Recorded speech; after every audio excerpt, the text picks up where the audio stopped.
I'd like to ask this question as to who is the real victim in this story. Some say the boy, the family, but I find that the boy is fine. He had spoken well after the event. The mother was fine. The mother had spoken well after the event. All the 120 students who were there in that event had no complaints whatsoever. I looked at all the interviews by the Tibetan media after the event was over. So at that time, there was nothing there. And it was already in the public media, in the public domain. And then, now, the fact of the matter is, His Holiness is now 87 years old, is going to be 88. Because of his age, he needs to be supported from both sides. And you want to accuse an 87, 88-year-old man with this kind of a libel? And His Holiness has always lived in the sanctity of a oath-bound Buddhist monk, including celibacy. And his years of spiritual practice has him gone beyond sensorial pleasures. He has always been preaching this, the sensorial pleasures of eye, nose, mouth, body. All these are very, very temporary. So you need to go deeper to redeem yourself from this samsara. And someone who preaches that, do you think will be influenced by a physical touch? He is beyond all that. And then the personal integrity of His Holiness was never ever in question in the last 87 years. So how can people pass a judgment on one incident?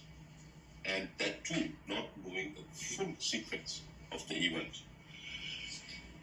And he lives an unblemished life, preaching and practicing compassion, non-violence, and oneness of humanity. All his life. However, the recent incident involving His Holiness the Dalai Lama and the young boy, in full public view, it didn't happen in some corner or some room or some, undescriptive place. And this was perceived and interpreted differently. I don't blame them.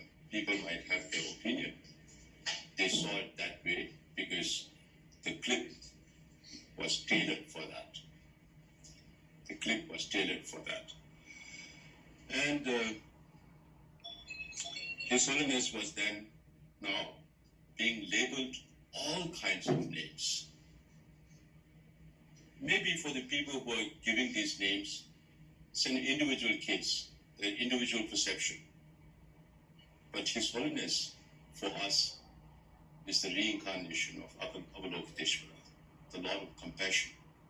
And His compassion and His love extends beyond all this.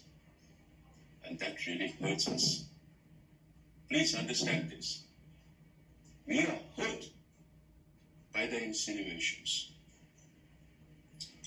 Now, if I have to share you how His Holiness has been engaging with people all through his life. Look at all the kind of pictures. His Holiness and Desmond Tutu, when Tutu was here, I was there. They are playing with each other like small children. Look at the picture with His Holiness with his bowed Tutu on the other side. That also, then you could say that, no, His Holiness may have sexual,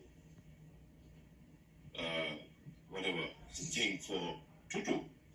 And then if His Holiness hugs an old lady also, does that imply that thing?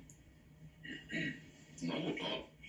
So let me take a little bit of time because this is a serious issue for us. And whenever you have seen His Holiness meeting with political leaders, I've heard of His Holiness holding ears of presidents and then touching foreheads. And that's the highest honor from a Buddhist perspective, for a High Lama to touch forehead with each other.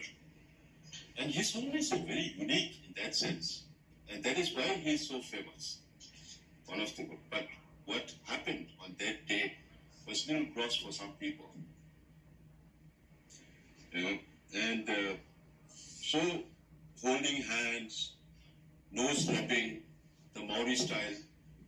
His Holiness is very happy doing that because since he was in New Zealand many years ago and rubbed nose, and he rubs noses with many of his guests. And I've been witness to many of these because now I was in Dharamsala for more than 35 years. What, 25 years. 25 years. So I know how these things happen. Then cuddling, sometimes holding your nose.